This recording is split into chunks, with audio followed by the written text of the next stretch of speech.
Could the thing that I fear the most be my life's purpose? I fear right now, and for as long as I have memory, I have feared putting myself out there past a certain degree.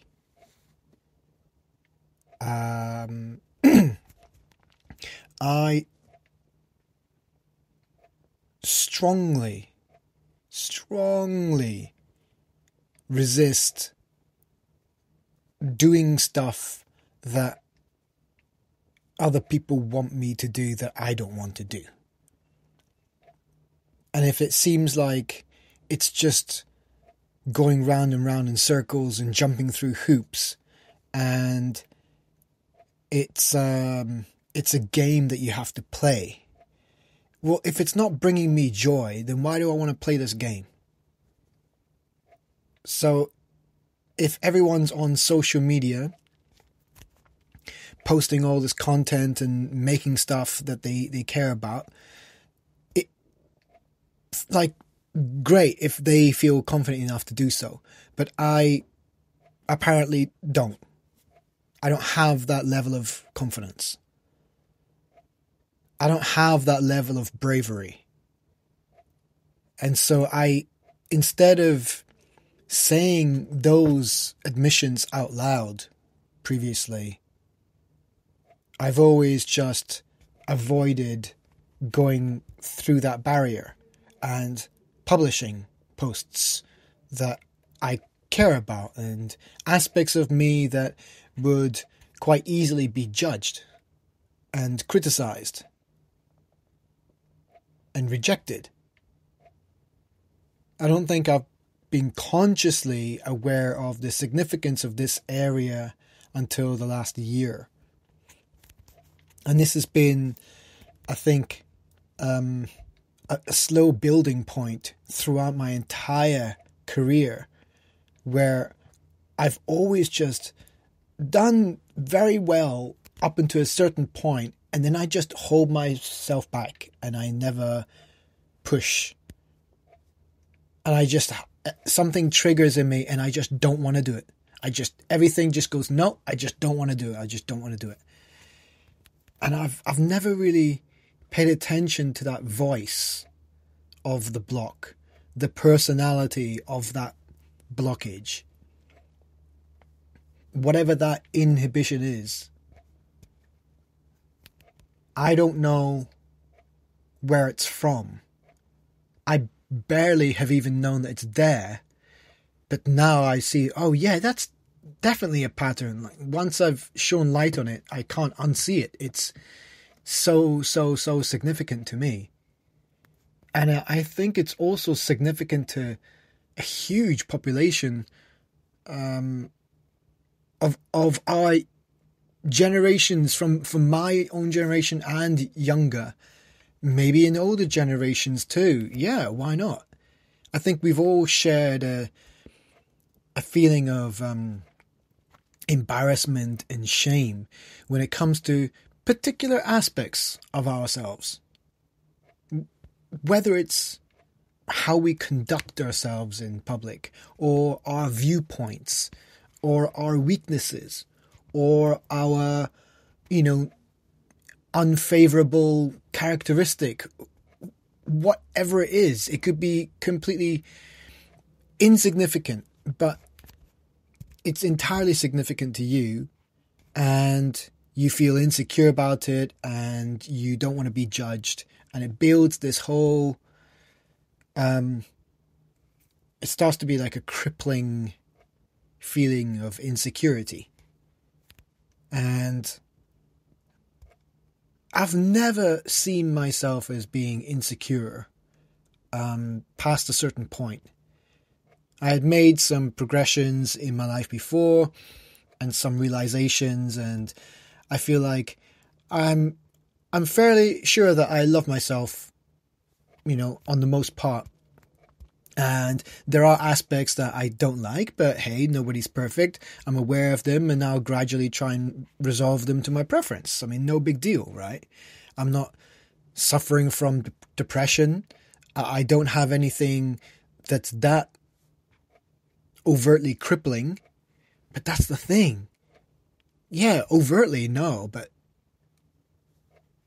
yeah, secretly, all along.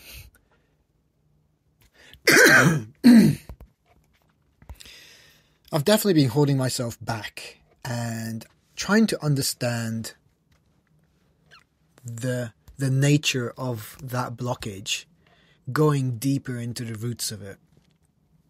If I find out that it's just because I don't accept myself fully, I'm ashamed of certain aspects or embarrassed about certain aspects.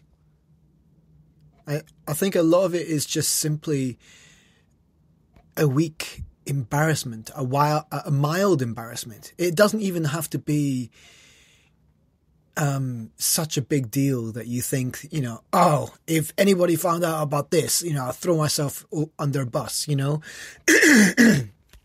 You might feel like it's some aspect of yourself that no one can ever find out about, and you try your best to hide it all the time. You feel great shame about it or insecurity about it. Or it could just be that you've told yourself something about yourself. You've woven a story. You've got everyone to believe it. And deep down, you are unsure and scared that maybe it's bullshit. That maybe you are or are not who you say you are. And to face that means you're going to have to come to a lot of uncomfortable crossroads and experiences to revisit. I mean, all of this is quite common in talking therapy, right? And going through these journeys. We can go round and round in circles, but they are significant. They are absolutely significant. We can analyze them and come up with metaphors, paint pictures and stories that explain what's going on, the mechanics, the characteristics, the rationale, the origin, the symptoms, the whatever. It's very useful to be able to understand something with your mind, link it to experiences and confirm it within yourself that you are recognizing yourself on a deeper level. And you have all these emotions bubble up whenever you go to something that's a trigger point, something that's been suppressed and not listened to.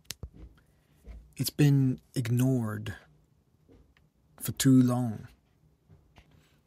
These are aspects of your being that could have been developed there from circumstance that was completely outside of your control. It just is, though. It could have been something that you've developed by yourself as a response to external conditions or certain choices that you made that you double down on instead of showing regret and indecision and weakness, a moment of weakness, instead of owning up to decisions that led you down very, very slippery slopes, instead of acknowledging that you succumb to moments of weakness and urges and things that you're dealing with inside, you create really bad circumstances for yourself and you double down and you make that your character. You believe in the stories that you tell yourself. Rationale for poor decisions. For poor understanding of what is. Without putting labels of understanding or right and wrong. good or bad. We do all that all the time. We just pile labels and associations and meanings on top of everything. Every behavior, every aspect of our lives, we put so many labels and meanings on top. And if you were to extract the core of what is away from all the associations that we layer on top, and you look at that, it just is. So if it's an aspect of yourself that just is, observe it. And then observe all the stuff that you start piling on top, all the layers. And if you observe this whole process that's going on within you when you think of a particular subject that's of significance in your life, that action makes you the watcher of yourself. And it's a viewpoint which you can take at any time, and you can watch the inner mechanisms of your psyche, of your being. And it's much like having thoughts inside your head. You have some ability to listen and watch passively the thoughts go by and do their own thing. And you can also intervene and take control, take command, correct things, adjust things. We are the masters of ourselves. The thing is, we have completely forgotten that. We think we are enslaved all the time.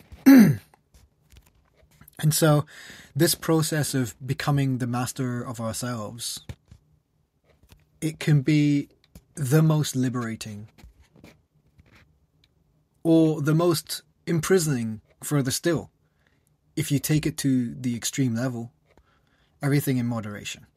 Everything can be twisted into malpractice. Of course, I'm just going off the top here. Going back to my original words about could my greatest fear be my purpose? I think it rings true in my mind. It resonates. It has a certain hum of absolute truth to that. But I don't dare go near that. I don't know why. Why won't I accept my creativity?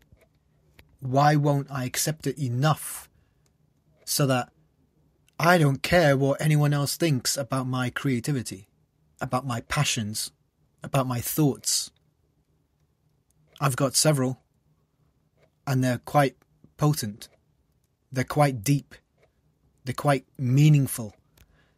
They are impactful in my life, and so there's a fat chance it's impactful in other people's lives too. If I have some expanding journey ahead of success, of overcoming something that I feel has been holding me back for the best part of my adulthood, and through overcoming some great obstacle of mine, if I was to then be able to go to the next challenge that's going to hold me back. Because every time I'm confronted with some internal blockage or some internal like fear or challenge, something that's been left untreated, unaddressed, unacknowledged, I'm basically saying I don't love myself. I mean, it's easy if you're a kid and you don't want to hear something. You stick your hands over your ears and you go, la la la la la la la la la la, I don't want to hear it. It's easy to do that when you're a kid. You can't get away with that when you're an adult. But we are getting away with that for ourselves all the time. That's not mature. We can't excuse ourselves from neglecting ourselves. We have to accept what we are, what is, without all the labels and associations and feelings. Just be objective. Look at what is within you. And go from there. But that is a huge, huge step. And we can't afford to keep ignoring ourselves. I think we need to embrace ourselves fully. Fully. And that's why I call for radical bravery to address the most secretive and heavy parts of ourselves that we feel like society doesn't want. And then we are subconsciously telling ourselves that we don't want it either. And so what we're effectively trying to do is reject an aspect of ourselves. And that's an awful thing. How can we be rejecting aspects of ourselves? Genuinely, not figuratively. We are all the time rejecting a piece of ourselves. And it just is. You can be aware of it, watch it for a bit, accept it, understand it, and then maybe the thing that you don't like about it, you know and understand its nature and its origin, and you go, oh shit, yeah, that explains it, that sucks. And no wonder you feel like this way, but you don't have to, because you'll find your own solutions from there. I mean, it's your story. I'm trying to generalize as much as possible. But that's a heavy, heavy thing, and I think we should all start going on those journeys inwards. That journey inward is the hardest journey anyone can take. In this life, anyway. And I'm starting to feel more and more that it sounds scary, but maybe my purpose is to venture in deep enough so that I'm not afraid to explode outwards. I think I have been falling ill because of suppressing my truer nature and passions and abilities. I think I'm gifted tremendously. In different ways, I don't know. I haven't consciously felt like I've been an imposter to myself until maybe recently. I genuinely feel like I am highly, highly capable, and that I am privileged to feel and understand and have these abilities like I do. But man, do I hold myself back, and it's a crime. So when people mention imposter syndrome, I'm thinking, I don't feel like I don't deserve what comes through hard work. I feel like I can do anything I put my mind to. I truly believe that. The conflict and the contradiction is when I hold myself back for some unknown bloody reason, and I start to doubt myself, because why, if I'm so bloody capable, then why aren't I doing everything that I want? Why am I living my ideal life if I had such abilities? So then that voice is pessimistic, and understandably so, because my reality doesn't match my inner vision, my inner thoughts and concepts.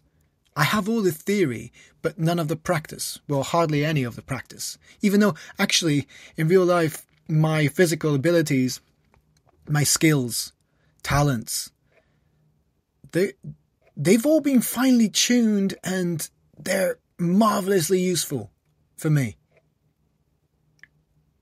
And they've served me well, and I'm blessed to have these abilities.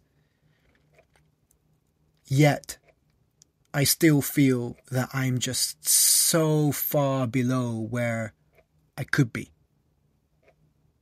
And it is, I don't know. I don't know.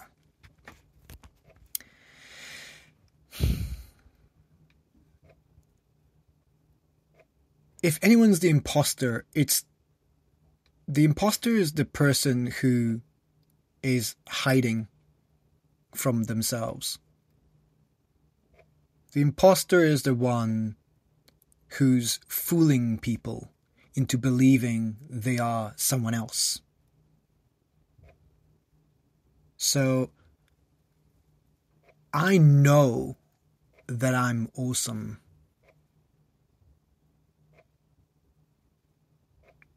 No falsehood. I truly believe that. I'm all about being honest. Because that's a struggle in itself on a day-to-day basis. Always just be honest. I've made several commitments recently. But going back to what I was saying, I know that I'm capable of great things. And so the imposter is me holding myself back. I'm pretending like it's okay to carry on life holding myself back because I'm scared or something. I don't know. I don't know what the reason is. I don't know the source of this fear or blockage, insecurity. I don't know what it is yet. But clearly, I'm fucking petrified of putting my ideas out there and putting my art out there and putting out content on social media, because every time I think about stuff like that, publishing my stuff like that, or even on my website or on another platform to gain more clients, to market myself, I just cringe at that. I don't want to do it. And it's so stupid, but that's how I feel. And so it's just this resistance. So yeah, I've yet to identify what that is. But I will. Just for now, I know it's illogical and nonsense. And what it equates to is I'm rejecting things, aspects of myself that is. It just is. So I'm rejecting myself. So what I'm saying is I don't love myself fully. And that's a crime. Right? Not loving myself fully, crime number 1. Holding myself back from revealing my true self. I'm an imposter. I'm acting like, oh, I have these blockages and stuff. Yeah, okay, fine. We've acknowledged that. We don't know what it is yet, but let's move on. We'll get through that. We will find out. We will investigate and we will find out the source and we will remedy that. All in good time.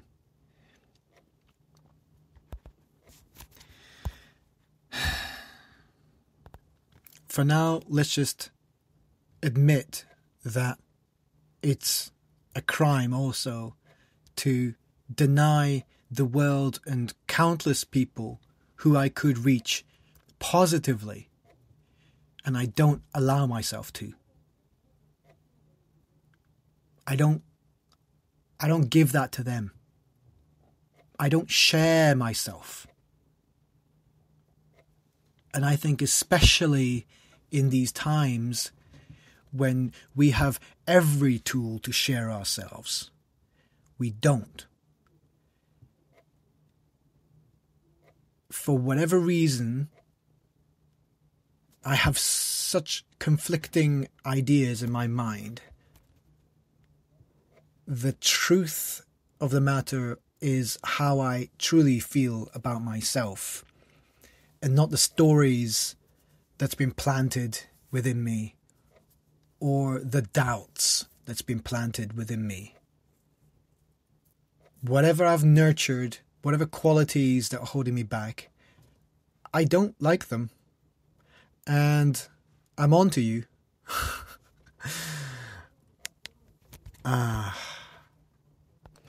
Two great crimes, and time is running ever so quickly.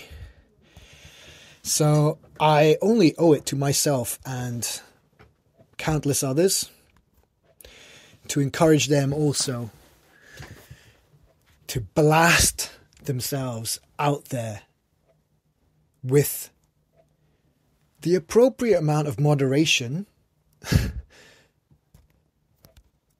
It's just the important thing is stop holding yourself back from putting the best qualities of yourself out there. Don't do it as a radical act of trying to get more attention. That is the opposite. Well, maybe not the opposite. It is still important to garner some attention, but positive attention and support. Support is amazing. It's just the ridicule it seems inevitable in this age. So what are you going to do? You know, you're going to stay indoors all your life? Are you going to stay that imposter all your life? If I know that I'm truly capable of great things, then I've got to fess up. I've been an imposter somehow. I've allowed myself to not be truly myself. Therefore, I'm somewhat of an imposter. I've been faking it. I love watching all these videos of people going through revelations within themselves and going on podcasts and then broadcasting it with the world. It's exposing your innermost scars and open wounds, and you're revealing your innermost core and weaknesses and whatever it is. You're revealing these tender aspects of yourself that you've just revealed and you've just exposed, and they're super sensitive, but you've got to say, that's a piece of me and I'm owning up to it now, and I'm going through therapy and I'm talking about it and I'm acknowledging it. It's surprising how similar to the rest of nature we are when we can draw comparisons. When a plant, or any organism starts to reject a piece of itself, a limb, a root, a bud, it doesn't matter. It will have a way to effectively and efficiently start to actually physically reject it for the safety of the whole, organism, for the rest of the organism. So we'll self-sacrifice. And that's fine. That kind of behavior happens all over the place. It's just acknowledging that that's happening within us, within ourselves. We're trying to reject and suppress aspects of ourselves. Why are we doing that? Is it because of just society? It's just a taboo? Are we actually ashamed, or have we been told that this is shameful and that this is how we should feel? Screw that. You feel how you choose to feel, or that you're conditioned to, but once you know that you're conditioned, you have choice. Over time, we can make ourselves feel however. And it really helps to understand the nature of things. And when you get rid of all the layers that we pile on top of what is, everything that is just is. You can't love it or hate it. It's untouchable. It just is. It's before you and after you. Everything is just is, you know? So aspects of yourself, it just is too. And you've got to pay attention, because it's an inner emotional piece of baggage. It's a mental memory. It's there. It is, but it's not tangible. It's still a piece of you. The identity that we carry around, the singular thing of, you know, you. Whatever is within this shell, this mechanism, right? There's this aspect that we've just come upon, and we prod it and we go, oh yeah, this is it. This has been the source of so much misery and so much challenge and conflict, right? That's in there. Now you bring it to light, and you first of all just say, well, this is. You go, what is it? Shut up. This is. And you have to, for as long as it takes, let that just stay there, being observed. My natural tendency is to observe and to understand things. So it really helps when I am aware of something enough so that I start observing it. And then it's problem-solving time. So once you're aware of something that the whole organism is trying to reject and suppress, it's trying to eject a piece. But that's a physical mechanism to distance yourself from a piece of yourself.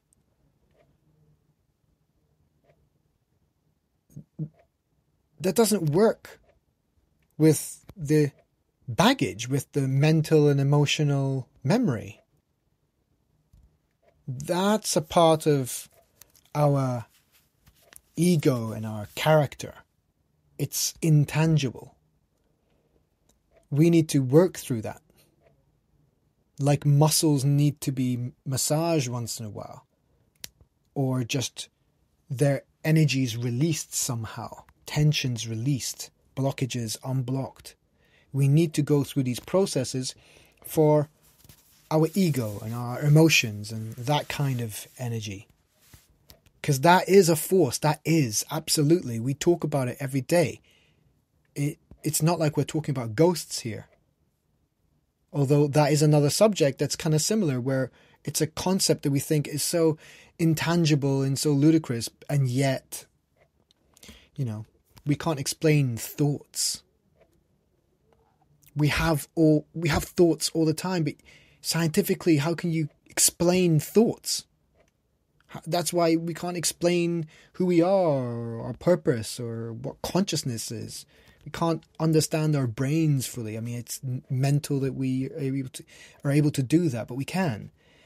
We have such abilities to self-analyze and be self-aware and master ourselves. Command, choice, desire. we're life. We're extensions of consciousness. We can do what we want. Let's just stop limiting ourselves. All right, that's enough blethering. More of this to come, obviously, but